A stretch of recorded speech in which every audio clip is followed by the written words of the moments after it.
Not a single person came to my daughter's surgery. 3 days later, Dad texted, "Could you wire $4,000 for your brother's wedding suit?" I replied with 25 cents and get him a tie. Then cut off their access to my accounts. The following morning, I got a call from, "Can you believe someone would ask you for a $4,000 designer suit, completely ignoring the fact they just blew off your child's surgery?" Because my own father did. And that was just the beginning of how my family showed me that my daughter, my whole world, was nothing more than an inconvenience. What would you do when the people who are supposed to love you most betray you like that? I still remember the way the nurse looked at me that morning. Pity mixed with confusion. It was the kind of glance you give someone when something's clearly wrong, but you're not sure if you're allowed to ask. My daughter, Emma, was having surgery. Nothing life-threatening, thank God, but serious enough that she'd be recovering for weeks. She's only 6, bright as the morning sun and brave as anything. She'd fallen and torn a ligament in her arm, needing delicate reconstruction. That kind of surgery? It absolutely terrifies a parent, even when the doctor says it's routine. We'd spent weeks preparing her, explaining things gently, lining up her favorite snacks, making sure her stuffed giraffe, Marvin, was packed for emotional backup. I really thought, that at least one person from my family would show. Just one. I'm Jordan, by the way, 33. Been a single dad since I was 27. Emma's mom, well, she walked out when Emma was just a baby. No big dramatic fight, no cheating scandal, just a slow, quiet disappearance. One day, she just said she wasn't meant to be a mother, packed a bag, and never looked back. I was terrified, utterly unprepared. But from the moment I held that tiny, crying bundle in my arms, I knew I'd figure it out. And I did. My life isn't glamorous. I work IT support for a law firm, do a little freelance troubleshooting on the side. But it's stable. Emma and I, we have our routines, our inside jokes, our movie nights, and pancake Sundays. It's not flashy, but it's ours. And I genuinely thought my family, my parents, my younger brother Caleb, understood that. That they respected what I'd built with the very little I had. I was so incredibly wrong. It started small, you know? Like these things always do. Subtle stuff. My mom would constantly tell me Emma needed a woman's influence, or how she felt so sorry for her. Growing up in a broken home, she'd say. Never cruel, not directly. Just in that tight-lipped, polite way that mothers can twist the knife without ever raising their voice. My dad? He was more detached. He'd say things like, "You're doing your best," but with a tone that made it sound like I was some overambitious child, not an actual parent carrying all the weight. Caleb, on the other hand, barely engaged with Emma at all. He'd show up for holidays, toss her a present, tag still on, of course, then spend the rest of the time talking about his latest business idea. He's 29, a self-proclaimed entrepreneur, still living in the guest house behind my parents' home. Last year, it was a crypto startup. Before that, drop shipping watches. This year, luxury dog accessories, apparently. Every single scheme, somehow, involved asking for money. And he always got it. Me? I learned early on that if I needed help, I'd better have a spreadsheet, a PowerPoint presentation, and a full list of repayment terms. I didn't borrow often. But 2 years ago, when Emma needed a dental procedure and I came up short after an emergency plumbing disaster, I asked my parents for $800 to bridge the gap. My dad made me sign a formal loan agreement, 5% interest, payable in 6 months. I paid it off in 4, and they still bring it up. But I never pushed back. I just told myself maybe they didn't get it. Maybe it was a generational thing. Or maybe, if I was being really honest, I just wanted to keep the peace. Emma adored her grandparents, even if their affection came with a side of passive aggression, and I didn't want her growing up feeling like she had no extended family. I told myself that as long as they weren't cruel, I could bite my tongue. Then came the surgery. We'd known the date for weeks. I texted the family group chat. I reminded them 3 times. Emma's surgery is on the 11th. She's a little nervous, but being super brave. If you're able to stop by the hospital or send her a card, I know it would mean the world to her. Not a single response. Not even a thumbs up emoji. I tried to give them the benefit of the doubt. Maybe they were busy. Maybe they'd surprise her afterward with balloons or something cheesy, like they used to when we were kids. I even told Emma the night before, "You might see Grandma and Grandpa tomorrow. Maybe even Uncle Caleb." She smiled so wide her missing front teeth made her look like a jack-o'-lantern. "I hope Grandpa brings jelly beans," she said. "He always eats them all, but I think that's funny." But no one came. The surgery went fine. The doctor said she did great. I sat there in that cold, plastic chair for 6 hours, alternating between watching reruns on my phone and staring out the window, just pretending I wasn't angry. Emma woke up groggy, clutching Marvin, asking for apple juice. When we finally got home, I kept expecting something to show up. A call, a text, even a card. Nothing. 3 days later, I got a text from my dad. It buzzed while I was cooking dinner. Emma was in the living room drawing a lion holding an ice cream cone. I flipped the phone over without thinking, but the preview caught my eye. "Can you send $4,000 for your brother's wedding suit?" I stared at it for a full minute, trying to make sense of what I was reading. Caleb wasn't even engaged last I heard. Now he needed a $4,000 suit? I opened the message and read it twice, just to be sure. "Hey Jordan, I hope Emma is feeling better. Caleb's wedding is coming up fast, and he wants a designer suit. We told him we'd help, but it's been tight this month. Can you cover the $4,000 and we'll settle up later?" No apology for missing the surgery. No explanation. Just this. I didn't respond right away. I didn't even get mad. Not yet. Instead, I put my phone down, finished making dinner, and sat with Emma while she told me about the lion's magical powers. I listened. I nodded. I smiled. Then, once she was asleep, I went into my banking apps. For years, I'd let my parents have some access, joined emergency accounts we'd set up when Emma was born, just in case. I'd even authorized them as backups on some things. I'd forgotten how much control I'd quietly handed over, all for the illusion of family support. I revoked everything. Then, for good measure, I opened Venmo and sent my dad exactly 25 cents, with the note, "Buy him a tie." That should have been the end of it. But the next morning, my phone rang at 7:03 a.m. It was my mom, then my dad, then Caleb. Voicemails, texts, missed calls. And one message from my dad that made my stomach turn. "If you want to go nuclear, fine. But don't say we didn't try. You've made your choice. Just remember who helped raise you." I hadn't even started yet. But I knew right then that I was going to. Not out of spite. Out of principle. Because if they thought they could pretend Emma didn't matter, if they thought they could keep using me while ignoring my daughter, they were about to learn what happens when a quiet, single dad finally snaps. The voicemails started innocent enough.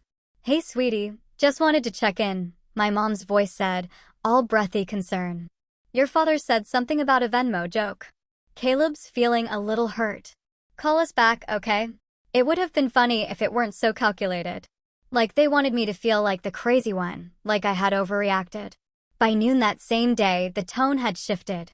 My dad left a message that was short and clipped. "Don't know what kind of games you're playing, Jordan, but this isn't how family behaves." That one stayed with me.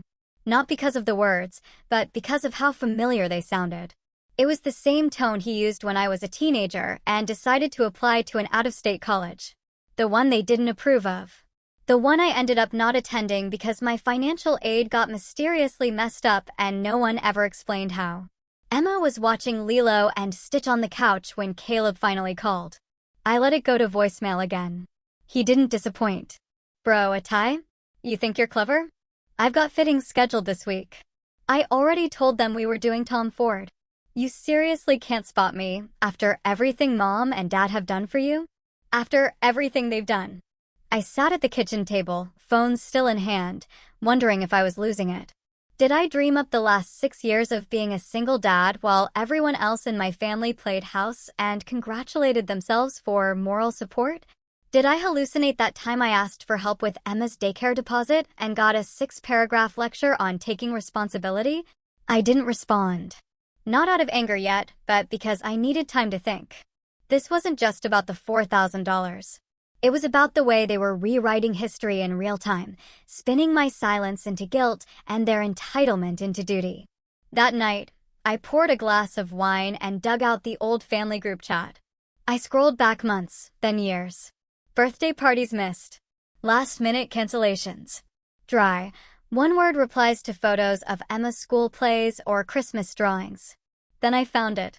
The message I sent last year, when Emma had her first violin recital. I'd bought her the instrument secondhand and sat through weeks of off-key screeches while she practiced. She was so proud when she got on that stage, fingers shaking, playing Twinkle, Twinkle, Little Star. I invited everyone. Not a single one of them showed. But Caleb had posted on Instagram that same night, some rooftop cocktail party with a girl whose name I never learned. #blessed, the caption said. I guess it never occurred to them I'd remember these things. But I did. All of it. Still, I said nothing. Not until the wedding invitations went out. That's when everything began to twist. The invitation was cream-colored, thick paper with gold embossed letters and a little wax seal. Fancy. Ridiculous. My name was printed alone, Jordan Williams plus guest. No mention of Emma. No checkbox for children. Just me. That was my tipping point. At first, I thought it was an oversight. Maybe they were trying to save on headcount. But when I called my cousin Rachel, who's notoriously blunt and has 3 kids of her own, she told me the truth. Oh yeah, she said. Your mom told us it's adults only. Said she doesn't want the ceremony disrupted. Disrupted? Like Emma was a barking dog or someone's phone going off. She didn't mean it that way, Rachel added quickly, sensing the silence on my end. I'm sure she was just trying to keep things elegant. You know how your mom gets. Yeah, I knew. I didn't tell Emma. I couldn't. She'd been so excited when I showed her the save the date months ago. Do I get to wear a flower dress? She'd asked, eyes wide. Can I dance with Uncle Caleb? The fact that he barely acknowledged her hadn't fazed her one bit. Instead, I RSVP'd and said nothing to anyone. 2 weeks passed in silence. Then the manipulation began in earnest. My mom called during dinner. I didn't answer. She left a message. I know you're probably still upset, but Caleb really wants you there, Jordan. We all do. He was even asking if you'd make a speech. I told him you'd be honored. Let's not let little misunderstandings get in the way of such a special day. Little misunderstandings. I'd stayed quiet too long. That night, I texted my mom and dad, both in the group thread. I was calm, polite, but I told them the truth. I won't be attending the wedding. I find it incredibly hurtful that Emma wasn't included or even acknowledged in the invitation. She's family. If that's not how you see it, then I have nothing else to contribute. I watched the 3 little dots pop up, then disappear. Nothing came through until the next morning. A single sentence from my dad, "Stop making everything about your kid." I stared at it so long the screen dimmed. Everything about my kid. She wasn't some background character. She was my life. Every decision, every sacrifice, every moment since the day she was born had been for her. And now I was being told by my own father that she was an inconvenience. But I wasn't shocked. Because it explained so much. It explained why, when Emma was born, they didn't come to the hospital for 2 days. Why, when I asked my mom to babysit once so I could go to a job interview, she said, I didn't raise my kids just to raise yours too. It explained why Caleb, who had never held a job longer than 6 months, was still treated like some golden son, while I was the difficult one just for asking for support. Why every time I pushed back, I was labeled dramatic or oversensitive. Why they expected me to be there for them, but never the other way around. This wasn't about a suit. It wasn't even about the wedding. It was about how they saw me. More than that, how they saw Emma. An afterthought. I started noticing more after that. Subtle jabs. Passive comments through other relatives. My aunt left a message one evening that was clearly meant to patch things up, but only made things worse. Honey, your parents are really hurt. They just wanted one day that wasn't about the kids. It doesn't mean they don't love Emma. Can't you just let this go? That phrase, one day that isn't about the kids, kept echoing in my head. As if most days are about the kids for them. As if they're the ones packing school lunches or sitting through dentist appointments or holding trembling little hands before surgery. Emma was my everyday. So I didn't let it go. A week before the wedding, Caleb sent me a message that was so absurd I had to reread it twice. Look, I know things have been tense, but we're family. We need to come together. You're the best man, remember? Don't make this about politics or grudges. Just show up and give the speech. Dad said he already wrote some notes for you. I didn't respond. Instead, I pulled up the file folder on my desktop labeled Estate. Inside were documents I hadn't looked at in a long time. Bank statements, authorization forms, a copy of the account that my grandfather had left to me when he passed. I'd been managing it responsibly for years. The investments were modest but smart. And until recently, my parents had full co-signing privileges in case of emergencies. Not anymore. I stared at that balance. Thought about the countless nights I'd skipped dinners to make sure Emma had what she needed. Thought about the time I gave Caleb $500 years ago so he wouldn't get evicted, money I never saw again. Thought about how my parents still hadn't once said, "How is Emma feeling after her surgery?" And then I made a decision. I wasn't just going to sit this wedding out. I was going to make sure they felt it. But not through yelling, not through some angry family email. No, this was going to be strategic, thoughtful, and final.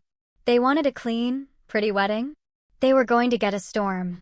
And I hadn't even started yet. I wish I could say I was surprised when the final straw came. I wasn't. Not really. Somewhere deep down, I think I always knew that my family was more invested in the appearance of love than love itself.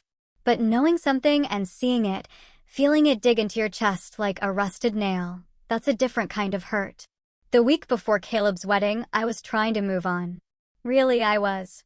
I'd stopped answering their calls, cleared the group thread notifications, and poured myself into Emma's routine like nothing had happened.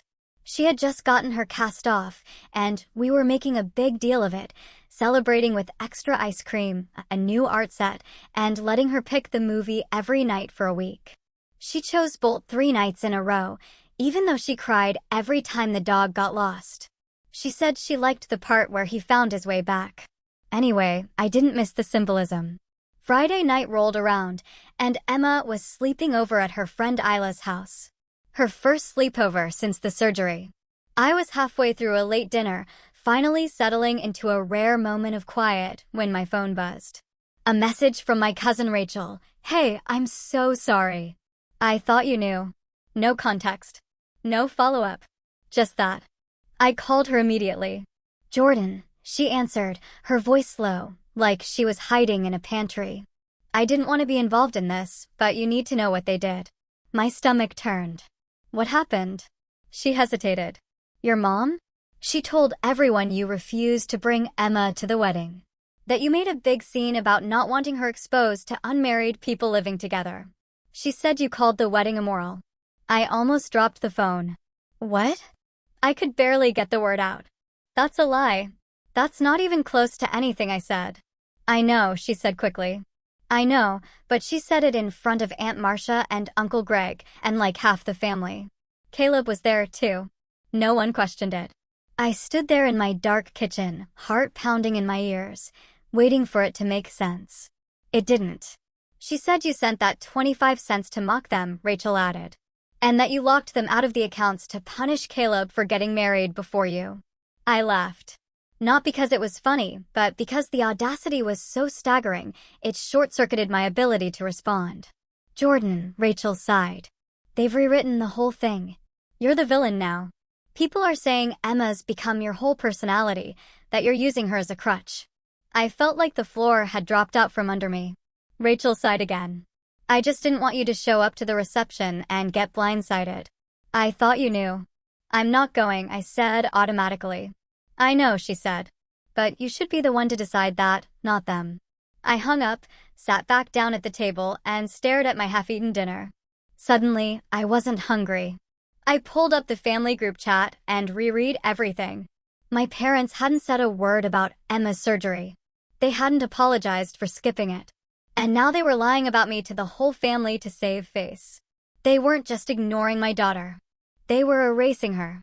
That was the moment something broke. Not in a dramatic, yelling, throwing plates kind of way. Quiet. Like a door locking. This was never going to get better. I could twist myself into knots, trying to please them, trying to show up, trying to be reasonable, but they were never going to see me. Not as I was, not as a father, not as a person. And they were never going to see Emma as anything more than an extension of my choices.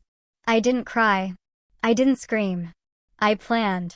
Because if they wanted to pretend I was the villain, fine. I'd give them one. 2 days before the wedding, I got a call from my dad that I didn't expect to answer, but I did. Not out of forgiveness. Out of curiosity. "Jordan," he said, curt and distant, like he was addressing a customer and not his own son. "We need to talk." "Go ahead." There was a pause. "Your behavior has been deeply disappointing. I don't know what this vendetta is about, but your mother is upset. Your brother is stressed. And frankly, it's time for you to grow up." "Grow up?" I repeated. "You've made everything about your daughter again. This wedding isn't about you or your child. It's about Caleb." There it was again. Your child. Not Emma. Not his granddaughter. Just a label, a burden, a mistake they had long ago decided I had made. And now they were determined to punish me for it forever. "You spread lies about me to the family," I said quietly. "You told them I refused to bring her because of some moral objection, that I locked you out of my accounts to be petty. Do you even hear yourselves?" My dad's voice didn't even flicker. "We were trying to protect you."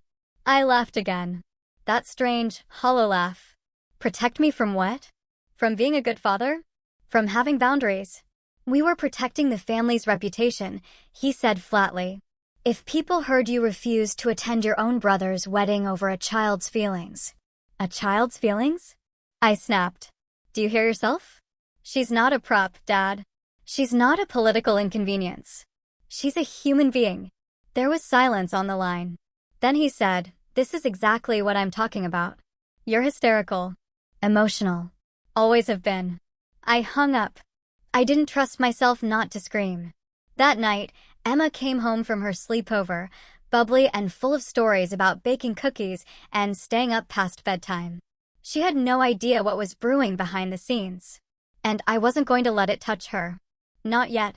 But I did tuck her in that night with an extra long hug. And after she was asleep, I opened my laptop and got to work. First, I wrote an email to the family. Every cousin, aunt, and relative who had gotten that twisted version of events. It was calm, detailed, full of screenshots and receipts. I explained exactly what had happened. I included a timeline. I didn't editorialize. I let the facts speak for themselves. Then I sent a second email, this one to my lawyer. "You see, what my parents had conveniently forgotten, and what Caleb never knew, was that the trust Grandpa left me had certain protections and clauses. Clauses that my father had waved away back when I was 19 and didn't understand what they meant. Clauses about misuse. Clauses about breach of cosigner privileges. Clauses that gave me full legal right to audit every single withdrawal that had ever been made by my parents on my behalf. The account had been dormant for years, aside from some conservative investments. But not anymore. I requested a full forensic audit. And then I found something I wasn't supposed to find. A wire transfer. 2 years ago. $16,000. Labeled, Caleb Seed Funding Private Investment. I sat back in my chair, heart hammering. My parents had taken money from Emma's future, from the account I had guarded for years, without telling me, and given it to Caleb to fund a dog hat company that went bankrupt 6 months later. I called the bank. They confirmed it. The authorization had been signed with my dad's cosigner status, pre-revocation. It wasn't fraud, but it was betrayal. The next day, I filed to revoke all secondary access retroactively. I wasn't sure it would hold up, but I had to try. That night, my mom showed up at my doorstep unannounced. I didn't open the door. She knocked for 5 minutes straight. Then she slid a letter under the door, handwritten. I read it once. Then again. It wasn't an apology. It was a plea. A demand. She said the family was crumbling because of me. That Emma was making me weak. That if I didn't stop this crusade, I would be disowned, disinvited, and dishonored. Her exact word, dishonored. Like we were in a royal court. The next morning, I woke up to find Emma sitting at the kitchen table, staring at my phone. "Daddy," she said softly, "why did Grandma post a picture of Caleb on Facebook that says, 'the only son we're proud of'?" I froze. She shouldn't have seen that. But she did. And something changed in her eyes. Something quiet. Something permanent. And that was when I knew I wasn't just fighting for myself anymore. I was fighting for her. And war was coming. The Monday after the wedding felt still. Not in a peaceful way, but like the quiet that follows an explosion, where the air feels heavy and everything sounds just a little too distant. Emma was back at school and I was working from home, but I couldn't focus. My inbox was full, my coffee had gone cold, and I'd read the same line of an IT troubleshooting manual 7 times before realizing I wasn't even blinking. I kept thinking about that photo, the one Emma saw on Facebook. It was just a simple image, Caleb in his wedding suit, presumably the Tom Ford I'd refused to pay for, posing with my parents under a canopy of white roses. My mother wore a blue dress. My father had his usual deadpan smirk. And Caleb was grinning like he'd just won the lottery. The caption, written by my mother in that cloying tone she used for online posts, read, "Proud doesn't even begin to cover it. Our son, our light, our legacy." And then the hashtags. Hashtag best son, hashtag family first, hashtag on listen we're proud of. That last one. That's the one Emma saw. I don't even remember walking over to her that morning. I just remember finding her at the kitchen table, her tablet in front of her, her fingers resting on the edge like she wasn't sure if she should keep touching it. Her expression didn't match the 7-year-old I knew. No tears. No pout. Just stillness. "Why would Grandma say that?" she asked quietly, her eyes not moving from the screen. I crouched down beside her. I don't know, honey," I said, trying not to let my voice crack. Sometimes people say things online that they don't mean, or maybe they forget who's reading, but I thought they liked me. "You're amazing," I told her, my voice firmer than I felt. "Anyone who doesn't see that doesn't deserve to be in your life." She nodded, like she understood, but her eyes, God, her eyes, they stayed a little too blank for my comfort. I kissed her forehead and told her to get ready for school. She obeyed robotically. I watched her zip up her backpack without a word. It was the first time I saw her armor go up. And I hated them for it. After dropping her off, I sat in the car for 15 minutes without starting the engine, just breathing, watching the sidewalk, trying to remember how we got here. I thought back to when Emma was born. Back to when my parents first visited the hospital, 2 days late, after I had already spent 48 hours alone feeding her formula and watching over her tiny body in a plastic crib. My mom had brought a balloon and a blanket. My dad had stood at the doorway like he was checking into a motel. I remember holding Emma up to them, expecting warmth. Instead, my mother said, "She looks tired already. You're going to have to learn to sleep when she sleeps." No congratulations. No, you did it. Just advice I hadn't asked for, and a deep sigh as she looked around the room and said, "I guess this will do for now." Back then, I didn't know better. I told myself they were just overwhelmed. That they'd warm up. That time would heal it. It never did. They treated Emma like a technicality, something they tolerated because she came with me, like baggage. And now, 7 years later, they were proud to shout from the rooftops that she didn't count. That I didn't count. I hit rock bottom that week. Not just emotionally. Financially, too. The audit came back on Thursday. I had been holding out some hope. Maybe that wire transfer was a fluke. Maybe they hadn't touched anything else. Nope. Over $27,000 had been withdrawn from my grandfather's trust account in small increments over the course of 5 years. All under the justification of family emergencies. All signed by my father back when he still had authorization. There were no receipts. No itemizations. One $5,000 transfer was labeled simply Caleb's move-in support. Another was tagged as wedding planning consultation dated nearly 8 months before I even knew Caleb was engaged. I stared at the printout, the spreadsheet clean and damning in black and white. And I realized that everything I had clung to, my trust in them, my belief that they simply didn't understand what they were doing, had been naive. They knew exactly what they were doing. They didn't make a mistake. They made a choice. And I had been the idiot feeding them access and information all these years, like a loyal dog who kept coming back, tail wagging, even after being kicked. I went through stages of grief that night. Anger, shock, shame, rage again, but mostly exhaustion. I sat on the floor of my living room, the audit papers spread around me like confetti, and cried for the first time in years. Not sobbing, not loud, just slow, painful tears that felt like they were coming from somewhere behind my ribs. Because I wasn't just grieving the money.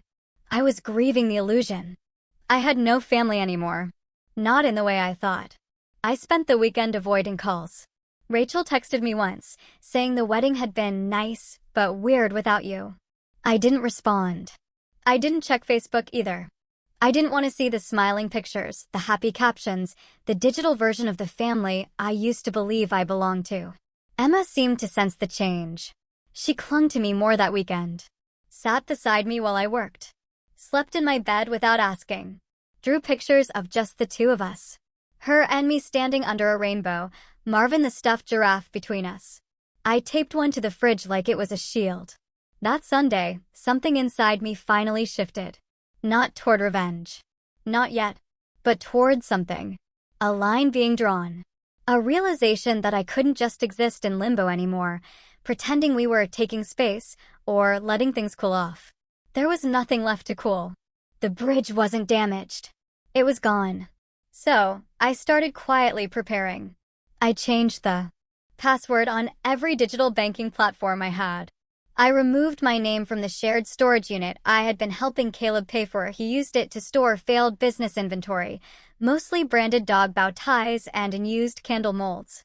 I contacted my grandfather's estate lawyer, not just to report the misuse of funds, but to begin the process of transferring the account entirely under Emma's name, with a trust clause she could access when she turned 18. I updated my will. I updated hers. And then, slowly, I began documenting everything. The messages, the voicemails, the withdrawals, the false claims on social media. Because if they ever tried to challenge me again legally, financially, socially, I wasn't going to be caught unprepared. They taught me that. They trained me, really. And now they were going to see what it looked like when the son they underestimated got serious. But before any grand revenge could unfold, I had to sit with the weight of it all. I had to face the loneliness. Because make no mistake, it was lonely. When your parents turn on you. When your sibling becomes a stranger. When the people who are supposed to love you, who held you as a baby, who watched you grow, look at your child and see a mistake instead of a miracle. That kind of loneliness cuts deep. I didn't tell Emma the full story. Not yet. She was too young. But I did start saying no when she asked about going to Grandma's. And when she asked why, I just said, because you deserve better, sweetheart. And sometimes that means walking away. She nodded like she understood. And I think, in her own quiet, 7-year-old way, she did. And that's when I started getting stronger. That's when the storm started to turn. Not because I wanted revenge, but because they'd left me no choice. They called it dishonor. I was about to show them what honor actually looked like. For the first time in years, my phone was silent.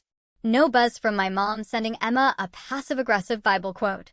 No late-night call from Caleb asking for a quick transfer that he always forgot to pay back. No family group chat filled with recipes and baby shower photos I wasn't invited to. Just silence. It was eerie at first. Lonely, even. But then something happened. I started to breathe. Not shallowly. Not like I was constantly bracing for impact. I mean, really breathe. Long, full exhales that reached all the way down into my chest. The kind I hadn't realized I'd been holding in for years. Walking away from my family hurt. I won't pretend it didn't. But in that space where their noise used to be, I started to hear something else, myself. And I was furious, but focused. It was Monday morning when I got the call from the bank's legal compliance officer. She confirmed the audit findings and scheduled a follow-up meeting to discuss next steps. Technically, she said, you're within your rights to pursue a formal restitution claim, especially given the violation of the trust's intended purpose. I didn't say yes. Not yet. Because a part of me, some fragile part still clinging to the old Jordan, wanted to give them the benefit of the doubt one last time. Maybe they'd return the money quietly. Maybe they'd apologize. Maybe they'd finally recognize how far they'd crossed the line. They didn't. In fact, that same day, my father posted a photo of Caleb on LinkedIn, posing in his custom suit with the caption, "Proud to watch my son step into the next chapter, marriage, business, legacy. A man who honors family, works hard, and deserves everything coming to him. Hashtag family first, hashtag leadership, hashtag generational success." Legacy. That word hit differently now. Because for the first time I realized I was someone's legacy too. Emma's. And she deserved better than this narrative my family kept trying to write over us. So I did something I hadn't done in a long, long time. I invested in myself. Literally. I took a small portion of my freelance earnings and opened a separate investment account in Emma's name, completely disconnected from the trust my grandfather left. It wasn't much to start, just a few thousand.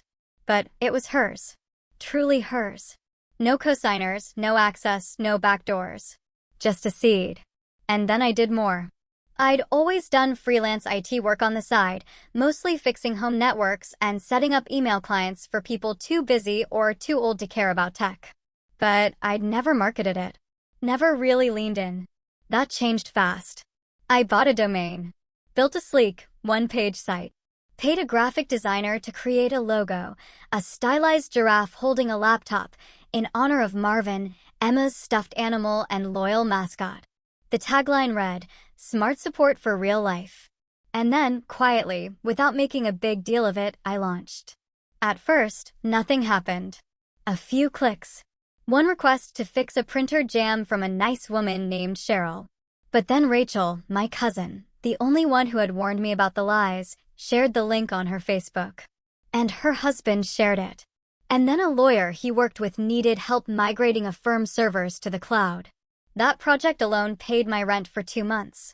Momentum. That's what it felt like. And once it started, it didn't stop. I began blocking off one night a week to handle side clients after Emma went to bed. It was exhausting at times, but it was mine. Every invoice, every thank you email, every dollar. Mine. 3 months later, I doubled my freelance income. 5 months later, I was making more than my full-time job. I didn't quit right away. I wanted stability, benefits. But I talked to HR, restructured my hours, and negotiated a remote hybrid position that gave me 2 days a week entirely for my own clients. And on those days, I thrived. I wasn't just working. I was building. At home, Emma started to notice the changes, too.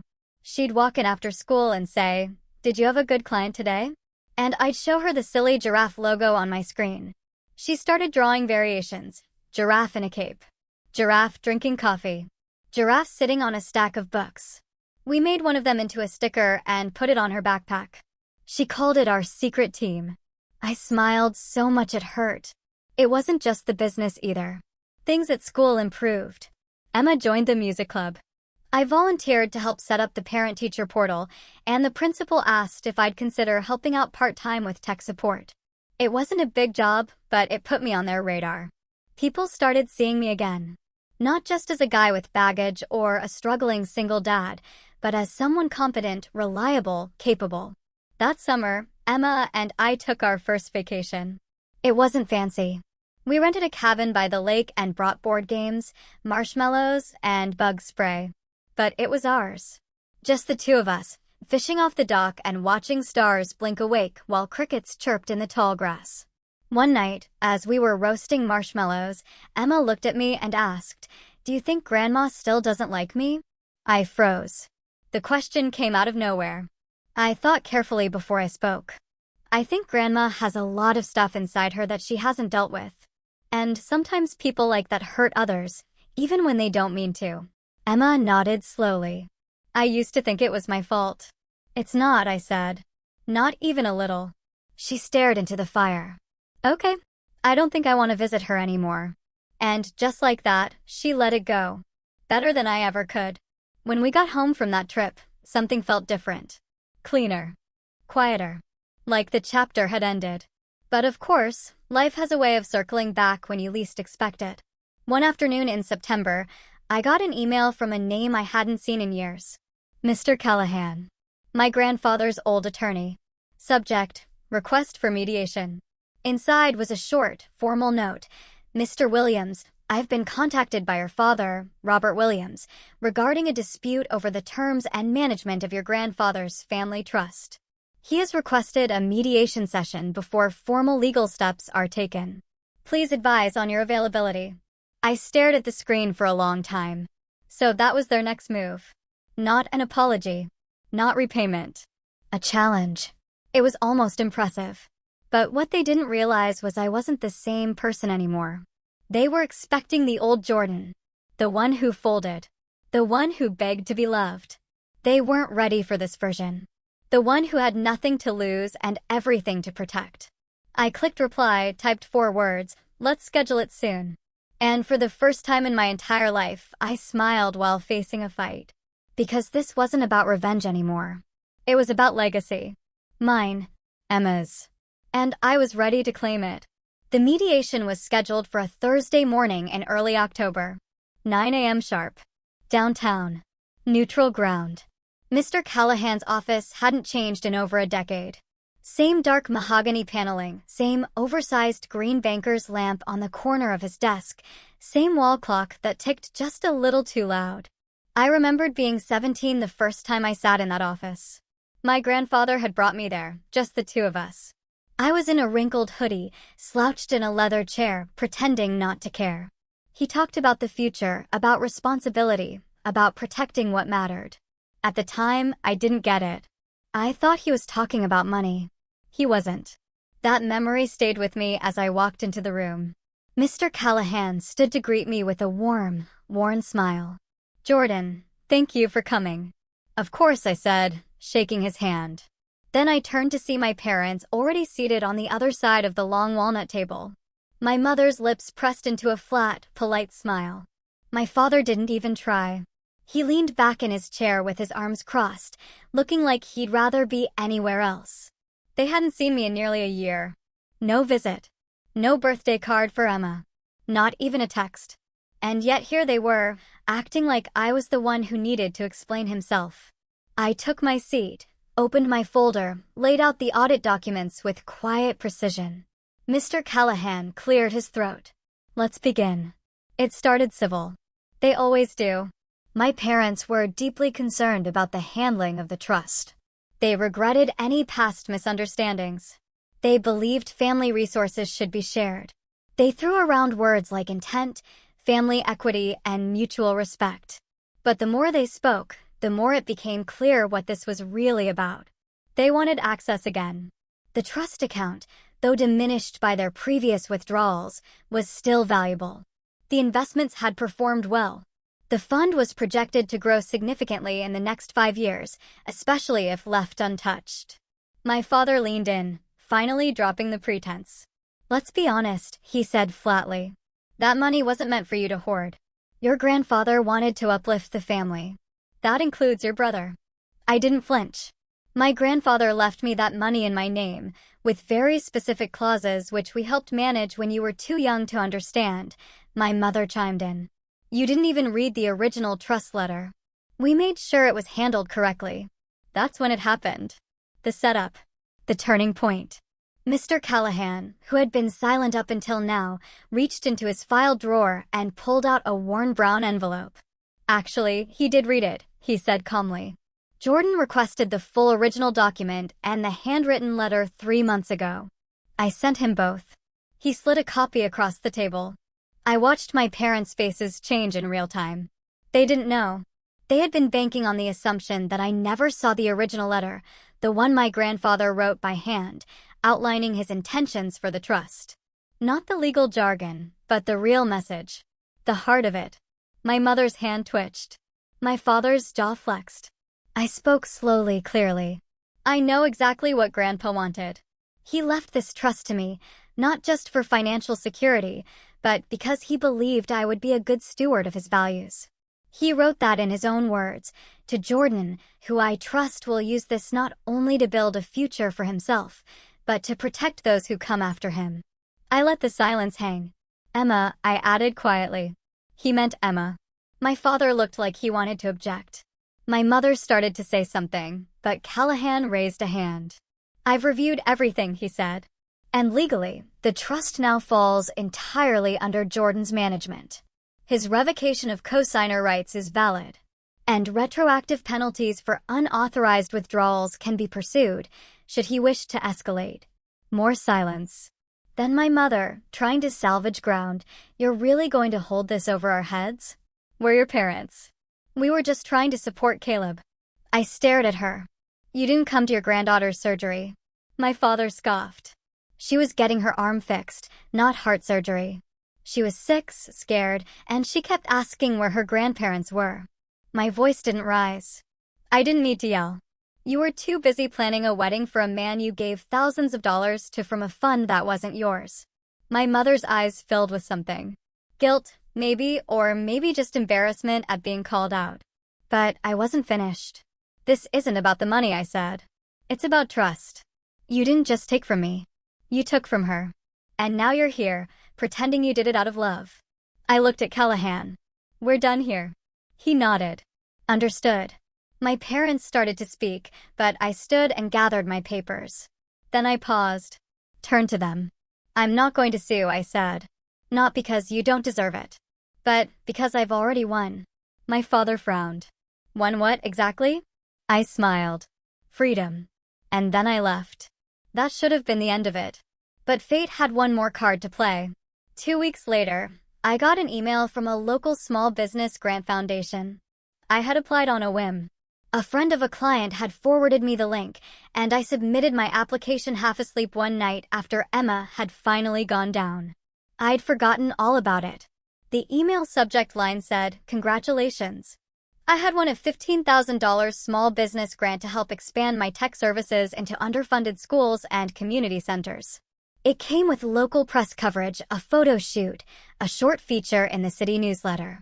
Emma was there for the picture, holding Marvin and grinning beside me while I stood with a giant check like I'd just won the lottery. The next day, the article went live. With it, my name, my business, my story. And suddenly my inbox exploded. Clients. Partnerships. Requests from schools I didn't even know existed. One of them even came from our old district. The one where Caleb and I went to school. The one where my mother still volunteered. I accepted. And I made sure the press release mentioned my daughter by name. Jordan Williams, founder of Smart Support for Real Life, credits his daughter Emma as the inspiration behind his business. It wasn't revenge. Not yet. But it was a warning shot. I was visible now. Respected. No longer the quiet brother in the background. No longer the one who begged for scraps. I was a provider. A father. A leader. And the best part? I hadn't even started on the real revenge. That was still coming. And when it landed, it would change everything. They say revenge is best served cold. I disagree. It's best served quietly, with a smile, with precision, and with no need to explain yourself to the people who once made you beg for the bare minimum. By the time winter rolled in, everything was in motion. The business was thriving. What started as a few IT calls and side gigs had evolved into something real, something sustainable. Smart Support for Real Life had landed its 5th school district contract. By early November, Emma and I started calling them missions. Each new school was a fortress we were rebuilding, one dusty server room at a time. She'd draw little maps with treasure chests and red X's and tape them to my office wall. Every mission brought new visibility. Every feature story, client testimonial, and parent referral built momentum. I was no longer someone's afterthought. I was someone's solution. But as my world expanded, my parents' grip tightened, at least in the ways they thought they still had leverage. They stopped reaching out directly after the mediation, but I caught glimpses of their pettiness in the family's outer orbit. Subtle things. A cousin would cancel a coffee meetup last minute with a vague, "Your mom's not happy about us seeing you." A holiday invitation would be accidentally lost in the mail. Someone unfriended me online for reasons they wouldn't explain. It was a quiet exile. But they forgot one thing. They built their social currency on appearances. And I now had access to the one thing they valued more than their pride: perception. And so, I began the setup. Not loudly. Not vindicatively. Just surgically. Step 1. The Scholarship Fund. The first real strike came under the guise of generosity. I took a portion of the business grant I'd received, along with some savings I'd been building, and started a micro-scholarship program in my grandfather's name, the William Harris Tech Pathways Fund. A modest award, $1,000 apiece, for underprivileged high school students pursuing IT or computer science careers. It was a tribute to the man who had actually believed in me. The one person in my family who had seen Emma as a continuation of his legacy, not a mistake. But the best part? I launched the fund with a press conference at the community center my parents used to serve on the board of. Used to. They'd quietly stepped back in recent years, but they still bragged about their service whenever convenient. I made sure the flyer for the event went out to all former board members. I made sure the photo of me and Emma, her holding up a certificate, me holding the mic, was published in the local paper. I made sure the tagline printed under the photo read, "Harris Legacy Continues Through Grandson and Great-Granddaughter." Not a single mention of my parents. I didn't have to say a word. The silence did all the work for me. Step 2. Caleb's cracks. It took longer than I expected, but eventually the cracks in Caleb's image began to show. Rachel, bless her soul, kept me in the loop. She didn't even have to dig. It just started unraveling on its own. Apparently, Caleb's luxury pet brand was failing again. The influencers he paid to promote his designer chew toys had stopped posting. One of his vendors had accused him of late payments. His new wife, yes, they'd married in a high-production blur of drone footage and rented chandeliers, had posted cryptic Instagram stories about people who pretend to be CEOs but can't balance a checkbook. The most telling part? My parents had gone radio silent. They didn't brag about him anymore, didn't repost his business updates. The #ProudParent hashtags disappeared. And one night, Rachel sent me a screenshot from a community Facebook group, ISO Affordable IT Help for My Small Business. My usual guy isn't available. Any recommendations? Posted by Caleb Williams. I stared at it for a full minute. Then I sent her a message, "Don't tag me. Let him sit in it." And I moved on. Because while he was posting vague desperation and watching his reputation slowly collapse, I had already laid the groundwork for the next phase. Step 3. The Gala. The community gala had always been my mother's crown jewel. Every year, she'd chair the silent auction and talk about how much she gave back to the neighborhood. It wasn't charity. It was theater. Well, this year, the committee had been reshuffled. New blood. New energy. And guess who had been asked to co-sponsor the event after helping 3 local schools modernize their systems? That's right. Me. Smart Support for Real Life became a premier sponsor, with my name printed on the invitations and banners, right beneath the school district seal. Emma even designed a version of the giraffe logo wearing a bow tie for the occasion. When the program brochure went to print, I saw the final list of donors. My parents weren't on it. Neither was Caleb. They'd been replaced. Erased, even. And I didn't do it maliciously. I simply showed up where they had stopped showing up. I earned what they had coasted on for years. The night of the gala, I wore the same navy blazer I'd worn to Emma's kindergarten graduation. Nothing flashy. Just sharp. Confident. Emma wore a sparkly dress she picked out herself and introduced herself as Chief Creative Officer of the business. Everyone laughed, but they remembered her name. When they asked about my parents, I smiled and said, "We've taken different paths. But I'm thankful for the foundation my grandfather gave me." It was neutral. It was graceful. And it burned. Because 3 people texted me the next day asking if my parents had been disinvited from the gala. I didn't answer.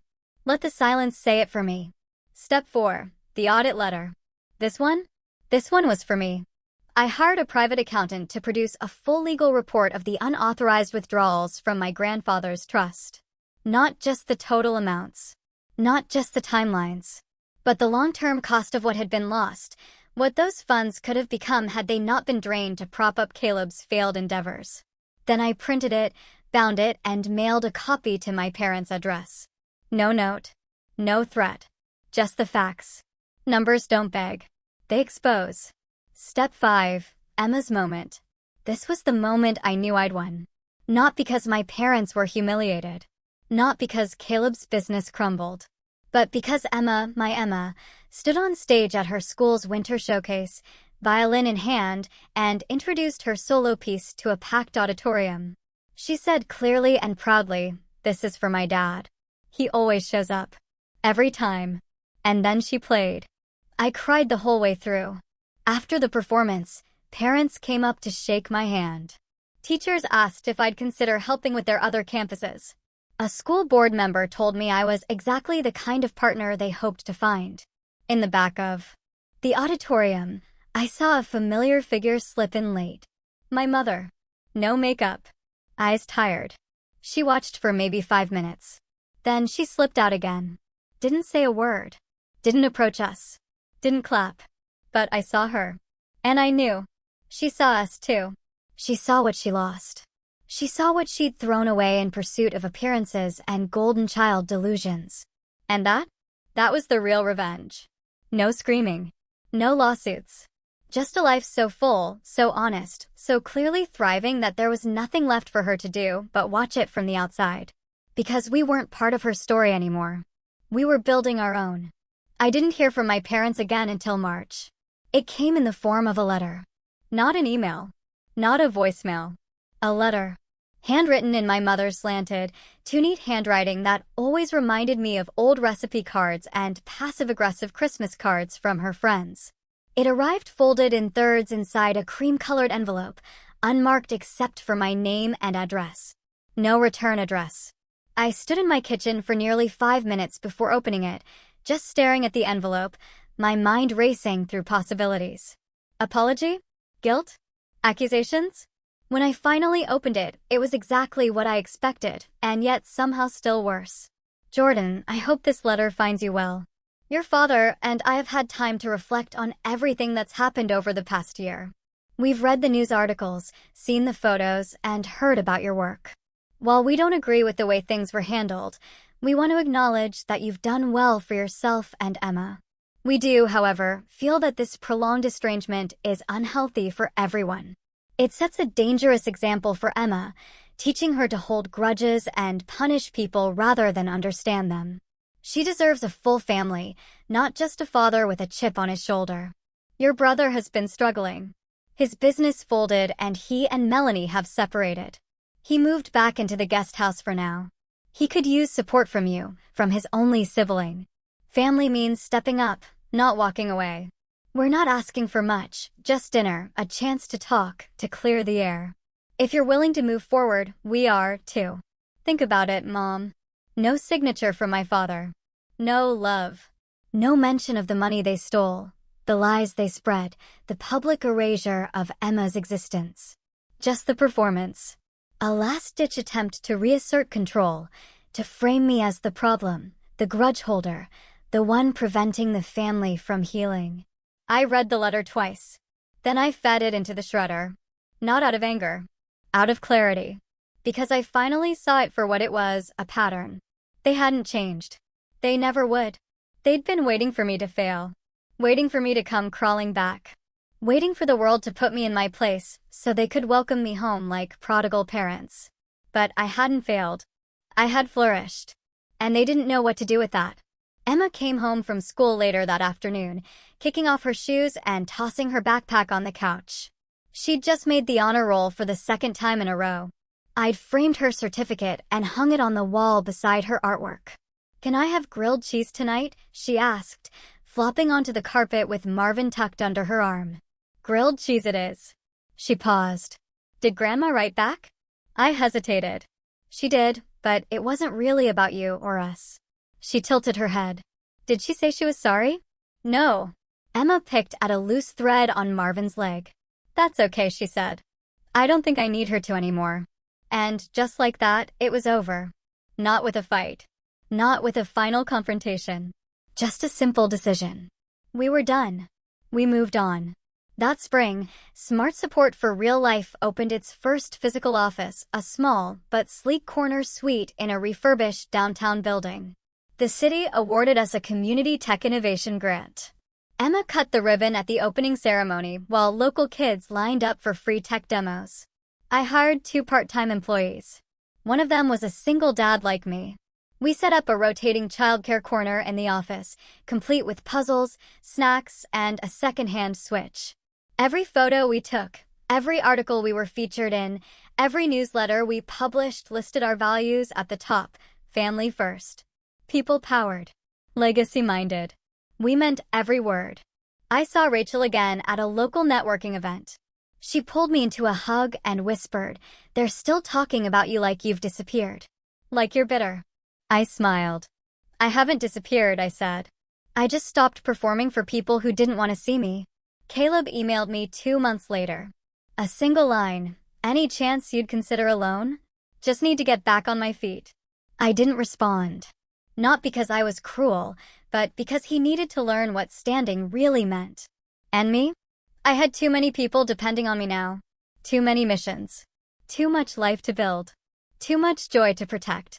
On Father's Day, Emma made me a card with crayon drawings of our house, our office, and a giraffe flying a rocket ship. Inside, she'd written, "Thank you for always showing up. I love our team."